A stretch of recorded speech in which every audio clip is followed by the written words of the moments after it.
కరములు బంగారు గాజులు కరములు బంగారు గాజులు ముద్దులకు బాగుమలు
జగన్మాత కాశీ కాపాడు రక్షిస్తుంది అంటే సౌభాగ్యలక్ష్మి అంటే ఎవరో తెలుసండి?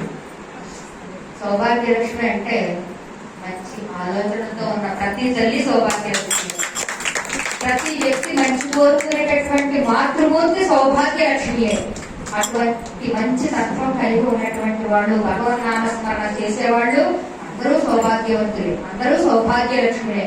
వారి యొక్క దీవెనే మనకు ఫలిస్తుంది. కాబట్టి వారి యొక్క అందరి పెద్దల ఆశీర్వచనాలన్నీ కూడా అందరికీ ఉండాలని ఆ జగన్మాత మహాలక్ష్మి తల్లి, సౌభాగ్య తల్లి అయినటువంటి శ్రీ మహాలక్ష్మి తల్లి ఆశీస్సులు అందరికీ ఉండాలని కోరుకుంటూ శ్రీ ఆదిపరాశక్తికి శంకరుడు ఉమా రామలింగేశ్వర స్వామి మన గ్రామంలో అందరికీ కూడా దగ్గరగా ఉండాలని మధ్యలో వేం చేసినటువంటి పొలమూరు పుణ్యభూమి అమ్మ. అంటే ఉన్న ఊళ్ళు కాదంటారు, పొలమూరు నుంచి వచ్చేటువంటి గాలి అన్నూరికి కలుగుతుంది. కాబట్టి మన ఏరియా కూడా పుణ్యభూమి. పొలమూరులో పుట్టకపోయిన వల్ల పొలమూరు వచ్చాయి కాబట్టి ఉమారామలింగేశ్వర స్వామి దగ్గరగా వేం చేస్తున్నారు. అలాగే రుక్మిణి సత్యవాంశ సమేత శ్రీ మదనగోపాల స్వామి వారు కూడా ఇక్కడ ఏం చేస్తున్నారు. మనది కాశీతో సమానం అంటే మన పొలమూరు గ్రామం. మనకు ఉత్తరకాశీ చిన్నకాశీ అంటారు పొలమూరు. మరి ఆ యొక్క ఉమారామలింగేశ్వర స్వామి అక్కడ, అలాగే కృష్ణమూర్తి ఇక్కడ ర్యాలీలో ఉన్నటువంటి గుళ్ళు కూడా ఇక్కడ. మరి మహేశ్వరుడు ఇవన్నీ కూడా ఎవరైనా కోరు. అందుకని మంచి విషయాలు తెలుసుకోవాలనుకుంటాం, కొన్ని పాటలు పాడుకుంటాం, కొన్ని మంచి విషయాలు తెలుసుకుంటాం. శ్రీ ఉమారామలింగేశ్వర స్వామికి అందరూ ఎప్పుడు అందరికి వచ్చేదంటే ప్రతి సోమవారం గుళ్ళో అసలు ఖాళీ ఉండట్లేదు. అందరూ అడుగుతున్నారు లింగాష్టమి కూడా చదువుకోండి శుభ్రంగా హాయిగా. లింగాష్టమి చెప్పడం మాట్లాడడం. హర హర మహాదేవ శంభో శంకర శంభో శంకర నమః శివాయ సాంబ సదా శివ నమః శివాయ స్వామియే శరణం శరణమయ్యప్ప సుబ్రహ్మణ్య సోదర శరణు గణేశ బ్రహ్మపురారి సురార్చిత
నిన్ను స్మరించే అరగతలేని ఈ జన్మ